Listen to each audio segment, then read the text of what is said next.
सम्यक् ज्ञानामलज्योते जननी द्विनया स्त्रिया अथाता समय व्याख्या संक्षेपेण विधीयते। इंद सद्वंदियाणं युवणिहित मधुर विसद्वकाणम् अन्तातीत गुणाणं नमोजिणाणं चिद भवाणम्।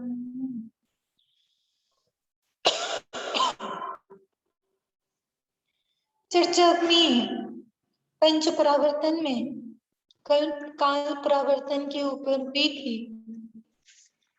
थोड़ा सा विषय देखते हुए फिर आगे बढ़ते हैं। पेज नंबर है अपना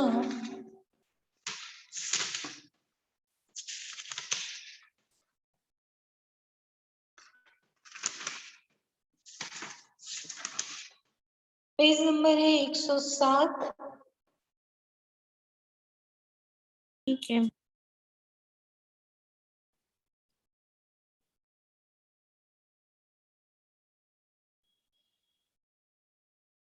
अन्वयार्थ। I also searched about the planets all over many planets, I mean like Plan ID. उत्सर्पणी और अवसर्पणी के पहले समय से लगाकर अंत के समय तक यह जीव अनुक्रम से सभी कालों में उत्पन्न होता है तथा मरता है। अर्थ 20 कोड़ा कोड़ी सागर का एक कल्प काल होता है जिसमें 10 कोड़ा कोड़ी सागर की उत्सर्पणी और 10 कोड़ा कोड़ी सागर की अवसर्पणी होती है। उत्सर्पणी काल के प्रथम समय से लगाकर अवसर्पणी के अंत समय तक यह जीव अनुक्रम से सभी कालों में उत्पन्न होता है तथा मरता है। इस तरह अनंत काल होता है उसको एक काल परावर्तन कहते हैं। विशेषार्थ कोई जीव उत्सर्पणी काल के प्रथम समय में उत्पन्न हुआ मरकर संसार में भ्रमण करता हुआ फिर किसी अन्य उत्सर्पणी के दूसरे समय में उत्पन्न हुआ और आयु पूर्ण करके मर गया, फिर भ्रमण करके किसी अन्य उत्सर्पणी के तीसरे समय में उत्पन्न हुआ और उसी तरह मर गया। इसी प्रकार चतुर्दादि समयों में क्रम से जन्म लेकर उस सर्पणी के 10 कोड़ा कोड़ी सागर व उस सर्पणी के 10 कोड़ा कोड़ी सागर प्रमाण, इस प्रकार 20 कोड़ा कोड़ी सागर के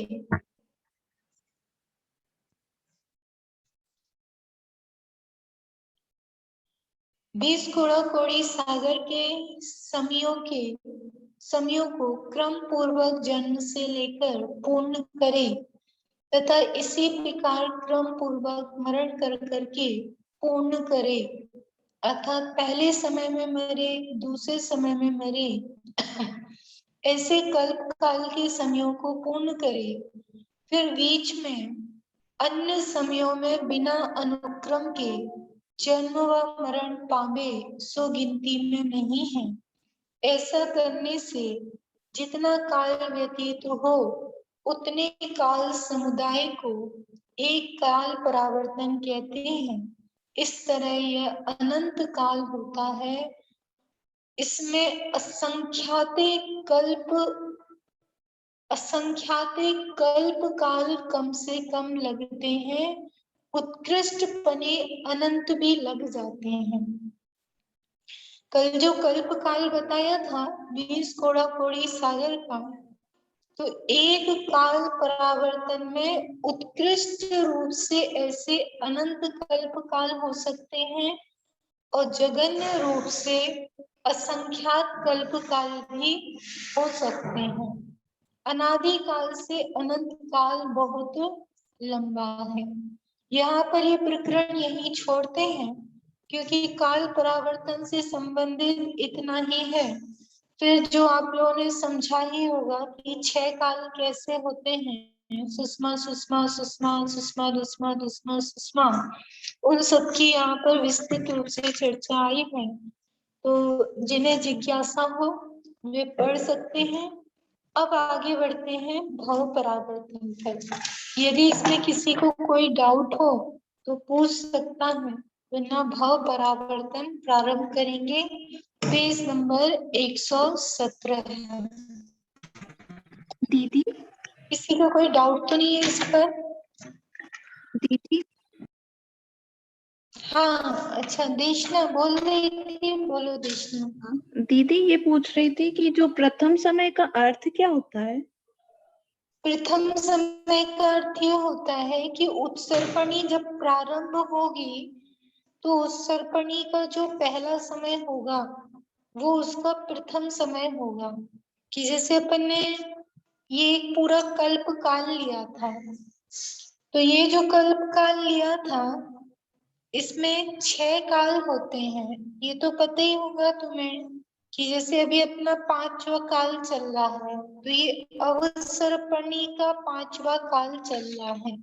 और जब ये उत्सर्पणी आएगी तो उत्सर्पणी जहां से प्रारंभ होगी वो उसका प्रथम समय कहलाएगा। ये समझ में आया देशना? हाँ दीदी, मतलब जैसे जो घड़ी में जो टाइम चलता है, तो मतलब इसका भी जो टाइम चलता होगा, तो मतलब वैसे ही मतलब उसको हर एक एक समय में जन्म मरण करना है। हाँ, हर एक समय में पहले पूरा जन्म की काउंटिंग करेंगे, फिर दूसरे उसमें मरण की काउंटिंग करेंगे। तो इस तरीके से जन्म मरण जितने काल पीरियड में होगा वो काल पीरियड क्या कहलाएगा? वो काल पीरियड उसका काल परावर्तन का कहलाएगा। तो एक काल परावर्तन में जो एक काल परावर्तन होगा, इस एक काल परावर्तन में ऐसे चक्र कितने हो जाएंगे? ये अनंत हो सकते हैं उत्कृष्ट रूप से। ऐसे अनंत चक्र हो सकते हैं। और जगन्य रूप से ये चक्र कितने होंगे? ये असंख्यात होंगे। असंख्यात ये हो सकते हैं, यानी जगन्य रूप से असंख्यात कल्प कालों में काल परावर्तन पूरा हो जाएगा। और यदि किसी जीव को ज्यादा टाइम लगेगा तो कितने काल तक जा सकता है कि उसमें ये पूरा चक्र ऐसे अनंत भी बन सकते हैं। ख्याल में आया? और इन सब की काउंटिंग कहाँ होती है? वो जम्बू द्वीप के जो समय है उनसे ही इनकी काउंटिंग होती है। और सर्वज्ञ भगवान के ज्ञान में आता है तो उनकी देशना से जानते हैं। जैसे भी अपन बोल रहे हैं कि कितने कौन सा काल चल रहा है? पंचम काल चल रहा है। कितने हजार वर्ष बीते हैं अभी? जैसे 2600 वर्ष बीते हैं मान के चलो। भगवान महावीर को मोक्ष गए हुए लगभग एक समथिंग बता रहे हैं 2600 वर्ष हो गए हैं। तो अभी कितना बाकी है? 21,000 का पंचम काल है। तो 21,000 में 2,500 कम कर दो, कितने हो जाएंगे? 18,500। लगभग 18,500 वर्ष अभी पंचम काल के बाकी हैं। उतने समय तक ये धर्म जीवित रहेगा। कैसे रहेगा? इसी तरीके से चलेगा जैसे चल रहा है। और इसमें हिरासमेंट आता हुआ। बोले नीरू दीदी इसमें जन्म का समय काउंट हो रहा है ना? अभी आपने मरण बोला, उससे मुझे कुछ कंफ्यूजन हुआ। सिर्फ जन्म लेगा एक समय, अगले समय उससे अगले समय वही काउंट होना है, मरण से क्या रिलेशन है? मरण फिर दूसरे बार में उसकी मरण की काउंटिंग करेंगे। मतलब पहली बार में जन्म की काउंटिंग करी, फिर मरण की काउंटिंग करेंगे। क्योंकि इसमें जन्म मरण दोनों ही आया है, अकेला जन्म का नहीं आया, तो दीदी मरण जैसे का भी आया। मरण जिस जगह पर वो सॉरी जिस समय हुआ उसके मरण का भी उसका नेक्स्ट वाला काउंट होगा, उससे अगला समय। नहीं, अगला समय नहीं काउंट करना। जैसे अपन ने पहले जन्म की काउंटिंग करी कि पहले समय में जन्म ले, फिर दूसरे समय में जन्म ले, फिर तीसरे समय में जन्म ले, तो ऐसे जितने कल्प कालों में क्रम से ये जन्म जन्म काउंट कर लिए। तो जन्म काउंट होने के बाद फिर मरण की काउंटिंग चालू करेंगे कि उसका पहले समय में मरण होवे, फिर उसका दूसरे समय में मरण होवे, फिर उसका तीसरे समय में मरण हो गए, चौथे तो समय में मरण हो गए, दीदी ऐसे इसमें जैसे करके। इसमें अपने एग्जाम्पल में बताया था कि जो शुरू का अगर हम 100 लेते हैं तो वो 100 टाइम्स करना होगा, और अपन 101 फिर 102 103, तो ये मरण वाले में भी काउंट होगा। अरे वो जो आप कर रहे हैं वो क्षेत्र परावर्तन की बात थी, अभी अपन अच्छा काल अच्छा, परावर्तन पर हाँ आ हाँ, गए हैं। अच्छा अच्छा, वो ठीक। 100 प्रदेश जो मिले थे उस जीव को, तो 100 बार उतनी अवगाहना लेकर के वो जन्म लेगा, फिर उसके एक एक प्रदेश बढ़ेंगे। वो क्षेत्र परावर्तन के अच्छा, मैं चेत से अंतर्गत है। कंफ्यूज हुई हूँ, ठीक है ठीक। पर दीदी ये हाँ। जन्म मरण की काउंटिंग तो सेम ही रहेगी ना? जैसे 1000 बार जन्म लिया तो 1000 बार ही तो मरण होगा उसका। बेशक हम अलग अलग कर रहे हैं। नहीं अंजू आंटी, फिर से बोलिए, बात समझ में नहीं आई नहीं, आपकी। मैं ये कह रही थी जैसे हमने एक बार जन्म की काउंटिंग करनी है, पर करनी तो उसी समय की है ना। जैसे हमने 100 बार जन्म लिया सपोजिंग, तो 100 बार ही तो मरण की काउंटिंग होगी ना। मतलब एक अनुपात से मैं बोल रही हूँ। अभी यहाँ 100 बार ये नहीं लगाना अपने को, यहाँ पे काल परावर्तन में काल के समयों को लगाना है। आप काल परावर्तन का पूछ रहे हैं कि क्षेत्र नहीं, परावर्तन का मैं काल पूछ परावर्तन नहीं, में कल कंफ्यूज कर मैं रही भी थी। यही पूछना चाह रही थी, जो अंजू दीदी ने हम्म पूछा ना आंटी ने, वही मैं पूछना चाह रही थी कि 100 नहीं बार तो जन्म लेंगे तो 100 बार मरण भी काउंट होगा। आप क्षेत्र परावर्तन के अंदर प्रश्न खड़ा कर रहे हैं कि काल परावर्तन के अंदर प्रश्न नहीं, खड़ा हम कर रहे कर तो हैं। काल परावर्तन में ही रहे हैं। हाँ, शायद तो कंफ्यूज काल है। परावर्तन में आप ये समझना कि ये जो उत्सर्पणी अवसर्पणी के जितने समय हैं, हम्म उतनी समयों बार जन्म भी लेना और उतनी समयों बार मरण भी लेना। यहाँ हमने ठीक है। 100 का कोई उदाहरण नहीं दिया था। यहाँ तो कल्प काल की जो अपन ने डिवाइडेशन किए थे कि 10 कोड़ा कोड़ी सागर का एक उत्सर्पणी होता है और 10 कोड़ा कोड़ी सागर का एक अवसर्पणी हाँ होता है।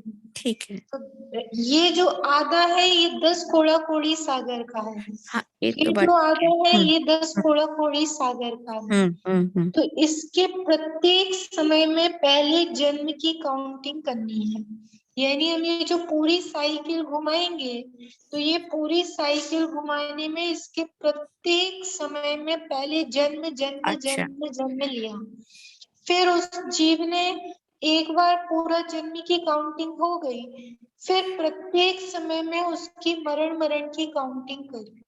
तो ऐसे जितना जन्म और मरण में जितना भी काउंटिंग में टाइम लगा, वो कहलाएगा काल परावर्तन।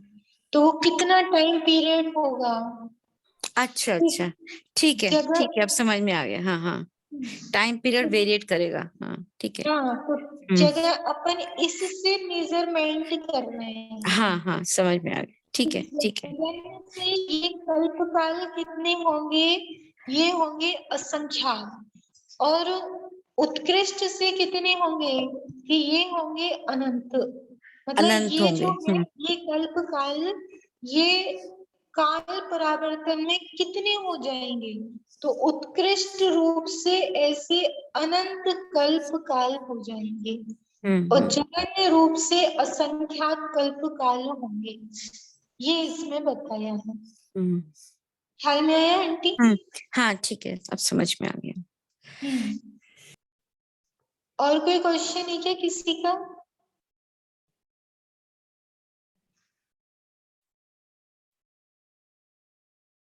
सबका क्लियर है विषय?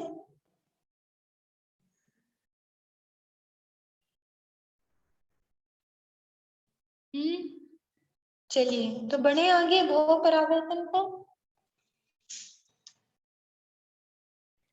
चलिए अब भव परावर्तन की चर्चा अपन प्रारंभ करते हैं। पेज नंबर है 107। पढ़ना। हाँ 117।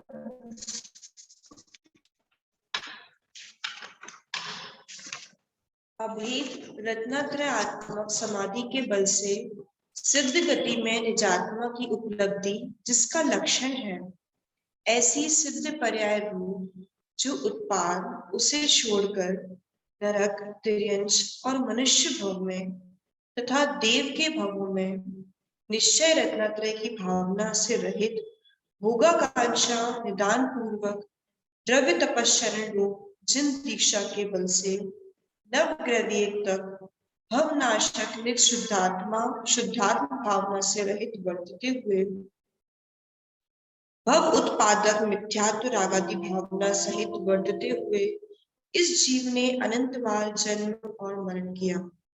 अपने शुद्ध आत्मा की भावना ही भव का नाश करने वाली है तथा उस भावना से रहित होकर मिथ्यात्व राग द्वेष आदि भाव करके मनुष्य तिर्यंच आदि के भव अनंत बार धारण किए। इसलिए भव के अभाव के लिए निज शुद्धात्मा की भावना करना योग्य है। अभेद रत्नात्रयात्मक समाधि के बल से, अभेद रत्नात्रयात्मक समाधि के बल से यानी जो निश्चय रत्नात्रय है, समाधि यानी अपने को समाधि वो दिखती है कि बाहर में सब भोजन पानी का त्याग कर देना और त्याग करने के बाद अंतिम समय में मरना सन्नि के काल में जो देह की दशा बनती है उसे समाधि कहते हैं। समाधि वास्तव में शरीर की दशा का नाम नहीं है। समाधि आत्मा की पर्याय है और उस आत्मा की पर्याय में कब वो प्रकट होती है कि अभेद रत्नात्रय के बल से, अभेद रत्नात्रयात्मक समाधि के बल से, कि जब व्यक्ति के जीवन में रत्नात्रय होते हैं तो उसके जीवन में वो समाधि कहलाती है। रत्नात्रय का ही नाम समाधि है। सिद्ध गति में निजात्मा की उपलब्धि जिसका लक्षण है, सिद्ध दशा भी क्या है कि जिसमें निजात्मा की उपलब्धि जिसका लक्षण है, निजात्मा की प्रकटता जिसका लक्षण है, ऐसी सिद्ध पर्याय रूप जो उत्पाद उसे छोड़कर नरक, तिर्यंच और मनुष्य भाव में तथा देव के भवों में निश्चय रत्नात्रय की भावना से रहे भोगाकांक्षा निदान पूर्वक द्रव्य तपश्चरण रूप जिन दीक्षा के बल से, किस जब तक जीव की सिद्ध पर्याय का उत्पाद नहीं होता तो निश्चित रूप से क्या होगा कि नरक, तिर्यंच और मनुष्य आदि की पर्यायें ये उसको प्राप्त होंगी, ये भव उसको मिलेंगे। निश्चय रत्नात्रय की भावना से रहे भोगाकांक्षा निदान पूर्वक द्रव्य तपश्चरण रूप जिन दीक्षा के बल से क्या करेगा वो जीव कि जब अंदर में रत्नात्रय नहीं होगा तो नियम से उसके अंदर में किसकी आकांक्षा होगी? भोगों की आकांक्षा होगी। भोगों की आकांक्षा उसके जीवन में पाई जाएगी और भोगों की आकांक्षा होगी तो निदान पूर्वक यदि वो संयम भी धारण करेगा तो कहाँ तक चला जाएगा? नवग्रह तक भवनाशक निज शुद्धात्म भावना से रहित। कि भवों का अभाव किस बल पे होने वाला है? भवों का जो अभाव है वो भवों का अभाव निज शुद्धात्मा के बल पर होने वाला है, लेकिन उस भावना से रहित है। एक नियम सर जी में एक बहुत सुंदर गाथा आती है पेज नंबर है 117, पेज नंबर 117 कि भवनाशक निशुद्धात्म भावना से रहित। किस भावना से रहित है जीव? कि भवनाशक निज शुद्धात्म भावना से रहित है। जो भवों का अभाव करने वाली है, ऐसी शुद्धात्म भावना से वो जीव क्या है? रहित है।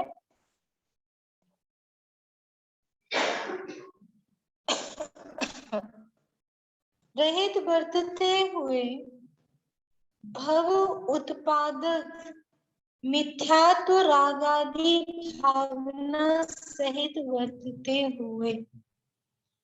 देखो, जीवन में यदि शुद्धात्म भावना होगी तो नियम से भवों के अभाव की चाहत होगी, और यदि शुद्धात्म भावना से जीव रहित है तो फिर नियम से किसकी भावना होगी? कि संसार की भावना होगी। आज एक चित्र ऐसे ज्ञान में आ रहा था कि आप एक और पंच परावर्तन रखें, एक और आप पंच परावर्तन रखें।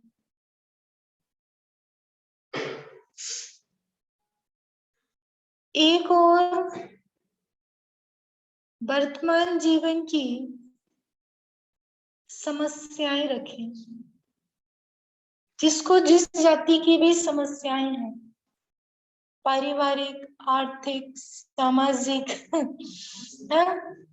शारीरिक, मानसिक, और दूसरी ओर शुद्धात्म भावना रखें।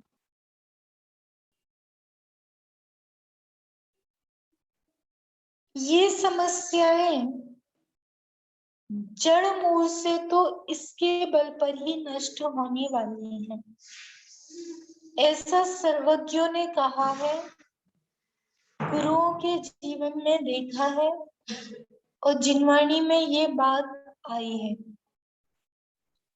इन समस्याओं को यदि आपने नष्ट नहीं किया, वर्तमान इस जो मनुष्य पर्याय मिली है, उस पर्याय के में यदि आपने शुद्धात्म भावना को भाते हुए आपने इन समस्याओं का यदि अंत नहीं किया, तो निश्चित रूप से आप पंच परावर्तन की एक दीर्घ श्रृंखला खड़ी करने, एक दीर्घ श्रृंखला आपकी लगातार चलने वाली है।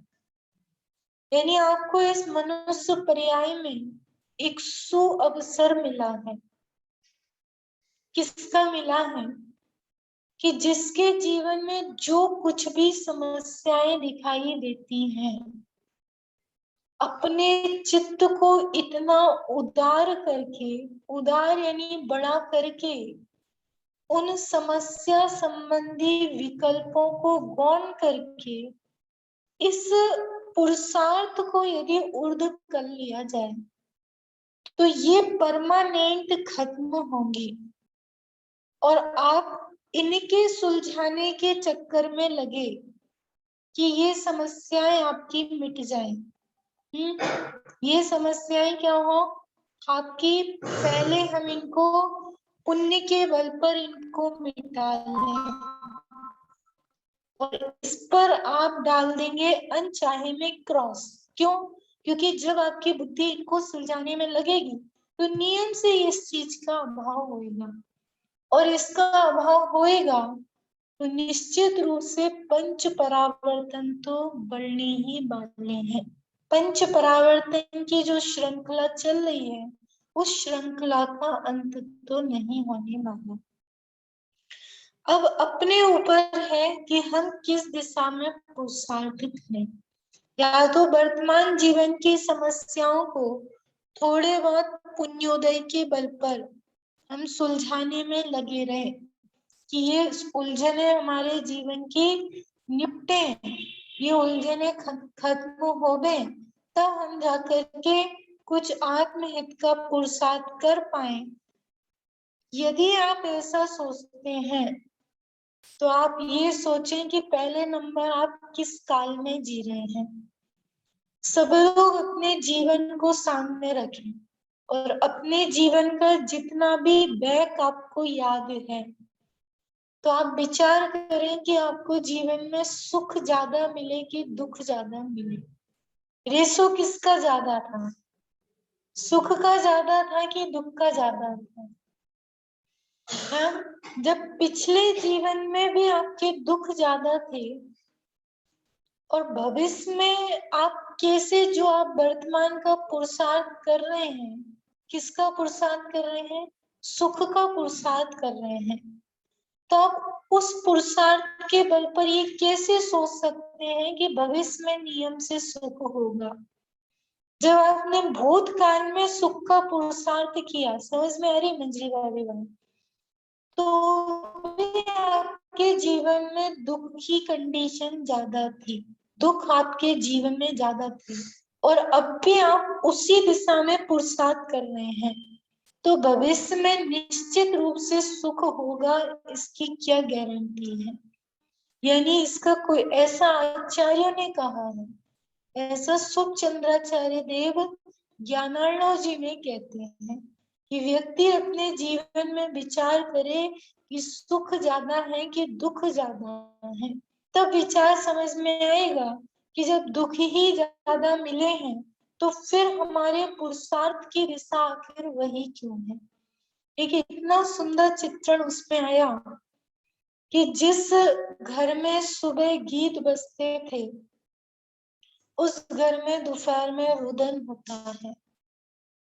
जिस व्यक्ति का सुबह राज्याभिषेक हुआ दोपहर में उसकी चिता का धुआं निकलता है। अब कल्पना करो, जो व्यक्ति सुबह राज्याभिषेक किया गया और दोपहर में उसकी चिता जल गई, यानी जीवन कितने क्षणभंगुर है। जिन परमाणुओं से तुम्हारी ये देह बनी है, ये शरीर बना है, वे ही परमाणु भविष्य भूतकाल में तुम्हारे शरीर के खंड करने वाले थे। आई बात समझ में कि जिन परमाणुओं से वर्तमान में ये जो तुम्हारी देह निर्मित है और जिसमें तुम इतना अहंकार ममकार कर रहे हो, भूतकाल में ये ही परमाणु तुम्हारे शरीर के टुकड़े टुकड़े करने वाले स्कंद थे। मतलब ये परमाणु पहले कुछ थे, आज कुछ है। तुम किसमें राग कर रहे हो, किसमें द्वेष कर रहे हो? कैसी संसार की दशाएं हैं। संसार का स्वरूप इतना विचित्र है, फिर भी हमारा चित्त विरक्त नहीं होता। देखो, बार बार अपने चित्त में जब वर्तमान की समस्याएं मुख्य हों तो पंच परावर्तन में आप ये विचार करना, ये समस्या वर्तमान की नहीं, ये समस्याएं तयकालिक है। आप रोग को जितनी गंभीरता से लेंगे उसके उपाय में भी उतने गंभीर होंगे, और रोग को जितने हल्के तरीके से लेंगे वो आपके उपाय भी उतने हल्के ही होंगे। जो समस्याएं आज आप पर बीत रही हैं, जो परेशानियां आप पर बीत रही हैं, वे समस्याएं वर्तमान की नहीं है, ये पंच परावर्तन की तयकालिक समस्या है। भूतकाल में इससे अनंत गुनी समस्याओं से निकल कर के आए हैं और भविष्य काल में इससे अनंत गुनी समस्याएं इस जीव को झेलनी है। मतलब ये अपन इसको तयकालिक रोग रूप में देख नहीं पाते, तयकालिक समस्या के रूप में देख नहीं पाते, इसलिए उसके प्रति गंभीरता नहीं लगती। उसका समाधान हमें कहाँ मिलता है? बस ये अनुकूल हो जाए तो हम निश्चिंत हो जाएंगे, ये अनुकूल हो जाए तो निश्चिंत हो जाए, ये बीमारी मिट जाए तो हम निश्चिंत हो जाए, ये प्रसंग खत्म हो जाए तो हम निश्चिंत हो जाए। संभव है क्या? क्या आप निश्चिंत हुए क्या? भूतकाल में कितने प्रसंग बने, वे खत्म हुए, लेकिन आप निश्चिंत हुए क्या? जीव का ये स्वभाव है कि जो अनुकूलताएं होती हैं उनमें प्रतिकूलता पर ही इसका फोकस रहता है, प्रतिकूलता पर ही इसकी दृष्टि होती है, अनुकूलताओं पर दृष्टि जा ही नहीं पाती। ये स्वभाव है इसका। क्यों स्वभाव क्यों है ये? क्योंकि संसार में दुखी रहना है ना इसको, कर्म के उदय लगे हुए हैं, मोह रूपी पिशाच लगा हुआ है, तो उसके कारण बार बार उसकी सोच वहीं जाएगी, और सोच वहीं जाएगी तो दुखी होगा। तो फिर उससे निपटने का उपाय क्या है? उससे निपटने का एकमात्र उपाय है ये रत्नत्रय रूप परिणति, शुद्धात्म आश्रित भाव से सब भाव का परिहार रे, यह जीव कर सकता अरे सर्वस्व है वह ध्यान में। तेरे अंदर तेरे शत्रु हैं और तेरे अंदर ही तेरी शक्ति है। दुख रूपी पैदा करने वाले शत्रु बाहर में नहीं, तेरे अंदर में है, और उन दुखों को मिटाने वाली सामर्थ बाहर में नहीं, वो भी तेरे अंदर में ही है। ऐसा यदि जीव निर्णय करे तो क्या होगा? तो ये जीव वास्तव में दुखों से छूट सकता है। और ये विश्वास यदि नहीं करे तो ये समझना कि हम पंच परावर्तन के एक पार्ट बन के जा रहे हैं, और ऐसे पता नहीं कितने परावर्तन अभी इस संसार में शेष बचे हुए हैं। सोचो, जो जीव सम्यक तो लेता है, अब आपको समझ में आएगा अर्ध पुद्गल परावर्तन काल कितना कम समय है। यद्यपि वो अनंत है तो भी इस काल परावर्तन के आगे, इस क्षेत्र परावर्तन के आगे, एक संपूर्ण द्रव्य परावर्तन के आगे वो काल कितना अल्प है। तभी तो भगवान से कहते हैं कि क्या कहते हैं, भव सागर मेरा अब चुल्लू भर रह गया। चुल्लू भर यानी अर्ध पुद्गल परावर्तन मात्र काल रह गया। ऐसी श्रद्धा उस जीव की बनती है। चलिए, अर्ध पुद्गल परावर्तन यानी 9 कर्म और कर्म पुद्गल परावर्तन दोनों के काल प्लस करने से एक पूरा द्रव्य परावर्तन होता है। आधा, उसका आधा। ये तो इसका बहुत लंबा काल है। काल यानी उसका संसार में रहने का मेजरमेंट उतने से बताया, उसका संसार में रुकने का जो काल है बस उतना उसका बचा है। इतना लंबा काल अब नहीं रह गया उसका। हाँ, आधा, वो सबसे छोटा है, इसलिए उससे मेजरमेंट किया है कि इतना उसका काल अवशेष बचा है। उस जीव को, जिस जीव को सम्यक तो होता है, उसका इतना मात्र काल बचा हुआ है। अब आगे भव परावर्तन कि इस जीव ने अनंत बार जन्म और मरण किया। अपने शुद्ध आत्मा की भावना ही भव का नाश करने वाली है, तथा उस भावना से रहित होकर मिथ्यात्व, राग द्वेष आदि भाव करके मनुष्य तिर्यंच आदि के भाव अनंत बार धारण किए। इसलिए भाव के अभाव के लिए निःशुद्धात्मा की भावना करना योग्य है। संसारी जीव नरकादि 4 गतियों की जघन्य स्थिति से लगाकर उत्कृष्ट स्थिति पर्यंत सब अवस्थाओं में गिरवेग पर्यंत जन्म पाता है। देखो अब इसमें क्या होता है, पहले अपन समझ लेते हैं, फिर इस विषय को पढ़ेंगे, है ना। अपना क्या चल रहा है? अपना चल रहा है भव परावर्तन। अब जो काल का मेजरमेंट होगा, काल का मेजरमेंट भव से होगा। किससे होगा? भव परावर्तन से होगा। भव परावर्तन से इसका मेजरमेंट करेंगे, यानी काल को जो हम नापेंगे वो भव से नापेंगे। जैसे नरक गति में जगन्य आयु कितनी होती है? जगन्य आयु होती है 10,000 वर्ष और उत्कृष्ट आयु होती है 33 सागर। तो भव परावर्तन में ये लेते हैं कि जब जीव पहले नरक में सबसे जगन्य आयु 10,000 वर्ष की लेकर के उत्पन्न हुआ, एक बार उत्पन्न हुआ, फिर 10,000 वर्ष में समय कितने हैं? असंख्यात, असंख्यात समय है।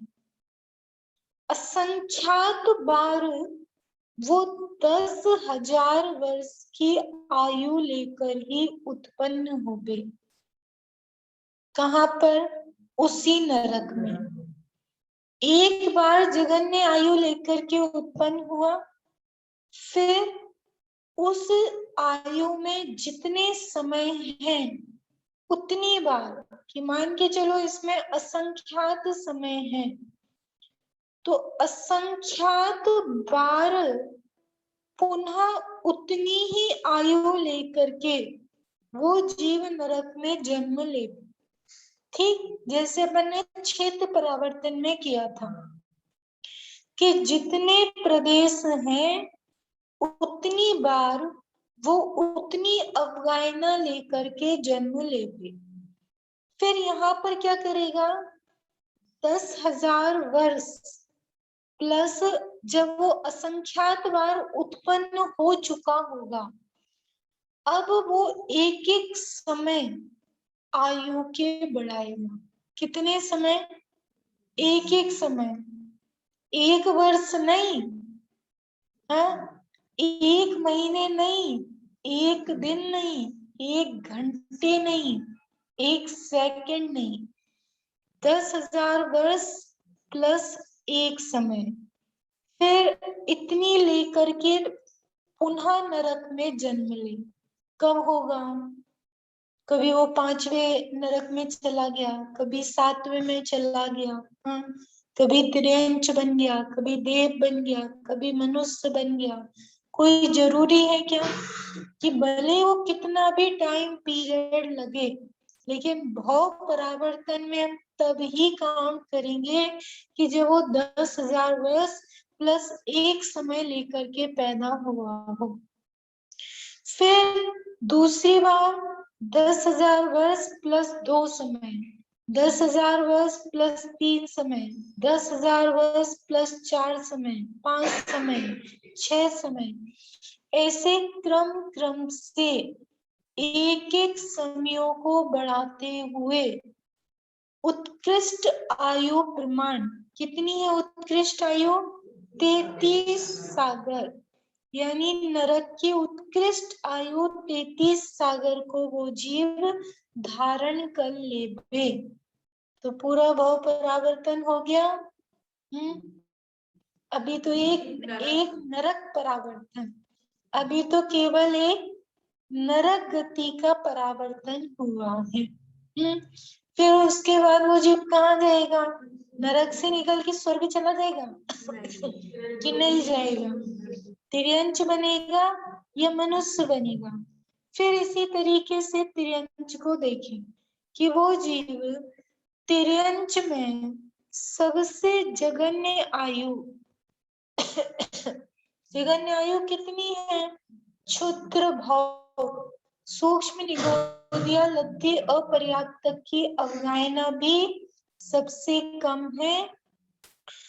श्वास के 18वें भाग मात्र, क्या बोलते हैं उसमें? उतनी, उसमें कितनी बार जन्म मरण हो जाता है? एक श्वास में 8-10 बार, एक श्वास में 18 बार। तो एक बार की आयु कितनी हुई? श्वास के 18वें भाग बार, है ना? 18वां भाग, श्वास का 18वां भाग, इतनी उसकी जगन्य आयु है तिर्यंच की। ये सूक्ष्म निगोदिया की हो ये कोई जरूरी नहीं है, किसी भी जीव के जो क्षुद्र भाव होंगे लब्धि अपर्याप्त के, वो किसी के भी हो सकते हैं। ठीक, तो यहाँ पे जगन्य आयु जो श्वास का 18वां भाग है, उतनी आयु लेकर के वो जीव उत्पन्न हुआ तिर्यंच पर्याय में। फिर +1 समय लेकर के बढ़ा, और +2 समय लेकर के बढ़ा, +3 समय लेकर के बढ़ा, और ऐसे बढ़ते बढ़ते तिर्यंच की उत्कृष्ट आयु कितनी होती है? 3 पल्ल। 3 पल्ले की उत्कृष्ट आयु, 3 पल्ले है ना भाभी? 3 पल्ले की उत्कृष्ट आयु होती है। ऐसे क्रम क्रम से उत्कृष्ट आयु को धारण कर लेवे। तो ये क्या हो गया? ये तिर्यंच का परावर्तन हो गया। इसी तरीके से मनुष्य की क्षुद्र आयु भी कितनी होगी? वो भी श्वास का 18वां भाग होगी, क्योंकि जो लब्धि अपर्याप्तक मनुष्य होते हैं उनकी भी श्वास के 18वें भाग आयु मतलब मानी जाती है, होती है। और फिर उसमें उसको लेकर के क्रम क्रम से एक एक समय बढ़ाते हुए, इसमें भी वैसे ही होगा जैसे अपन ने नरक में लगाया था ना, कि जगन्य आयु में जितने समय है उतनी बार वो जन्म लेवे। ऐसे तिर्यंच में जगन्य आयु प्रमाण में जितने समय है उतनी बार वो जगन्य आयु लेकर के जन्म लेवे, फिर वो एक एक समय को बढ़ावे। ऐसे मनुष्य में भी जगन्य आयु प्रमाण बार, जगन्य आयु में जितने समय है उतनी बार वो जगन्य आयु को लेकर के जन्म लेवे, फिर एक एक समय को बढ़ावे। ऐसे है ना?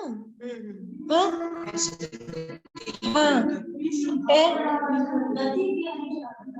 हाँ, भाव यानी जो भाव धारण करेगा उसके अनुसार।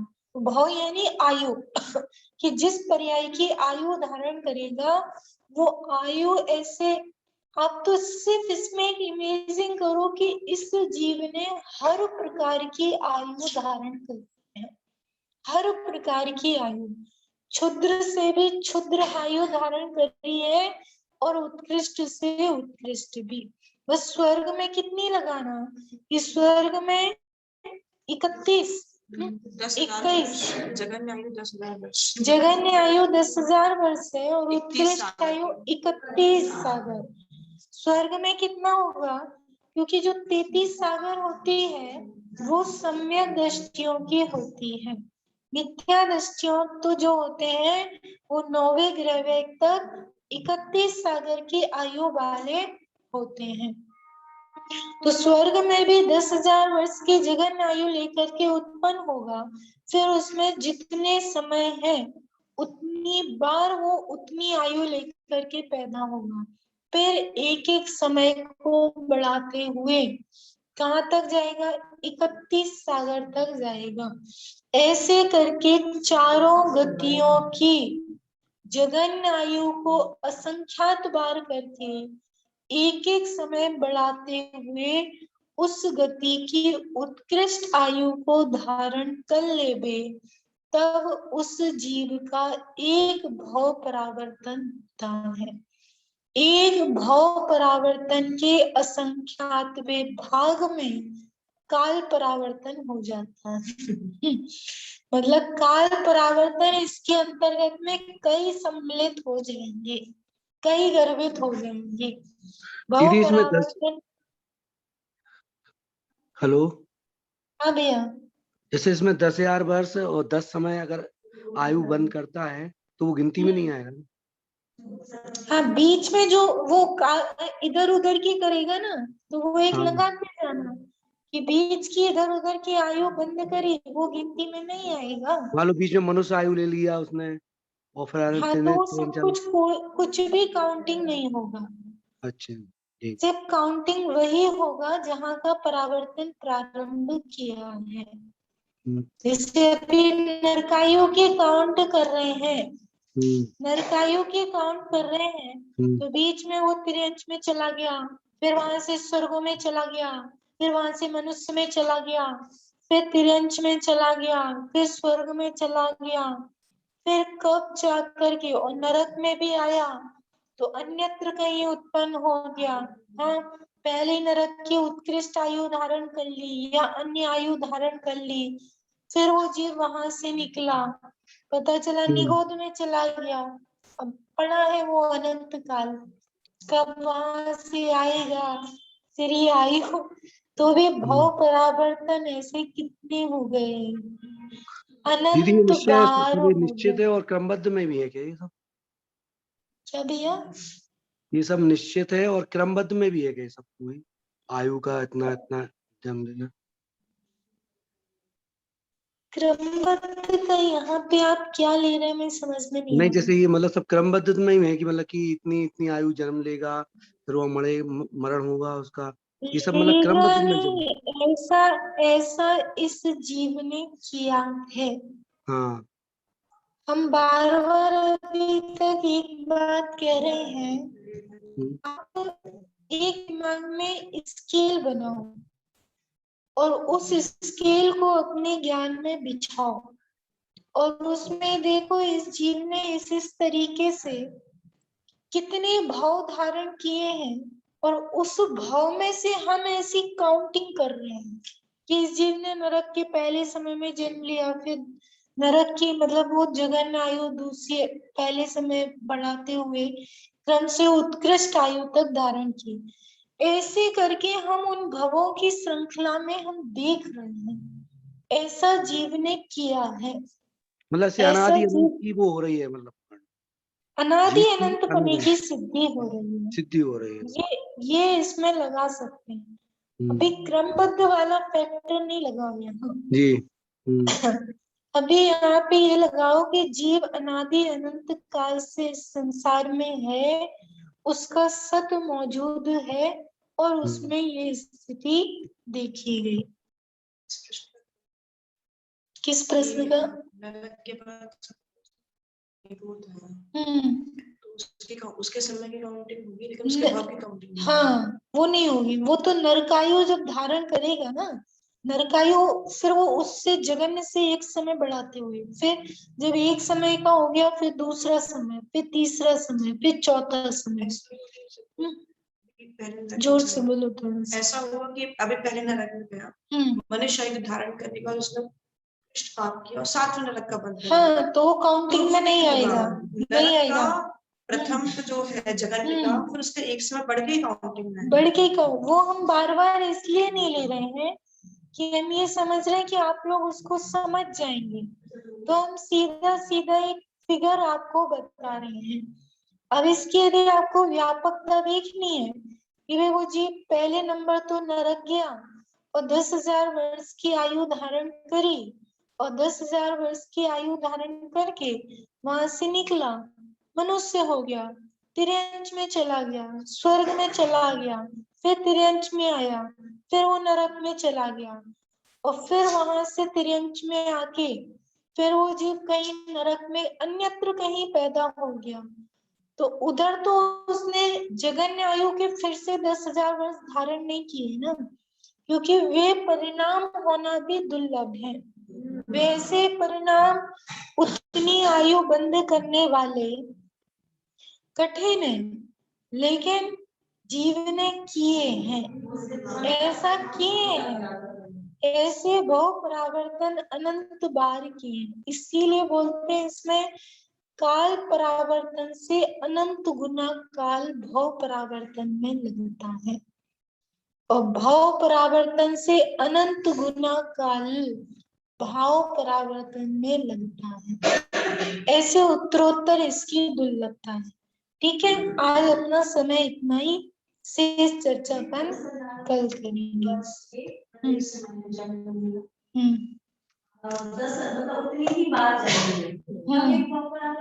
नहीं, 10,000 वर्ष के जितने समय है उतनी बार उसने जगन्य आयु लेकर के उत्पन्न हुआ, फिर क्रम से एक एक समय की आयु बढ़ाते हुए उत्कृष्ट आयु तक पहुंचा। हाँ, 10,000 वर्ष नहीं, 10,000 बाद नहीं, 10,000 वर्ष में जितने समय है उतनी बार, जैसे उसका अपन ने लिया ना प्रदेशों का, कि उसमें जितने प्रदेश हैं उतनी बार जन्म लेना, ऐसे उस जगन्य आयु में जितने समय है उतनी बार उतने समय बार जन्म लेना। हे चिन्वाणी भारती कोई जबान रे, जो तेरी शरणा ले तो आए सुख से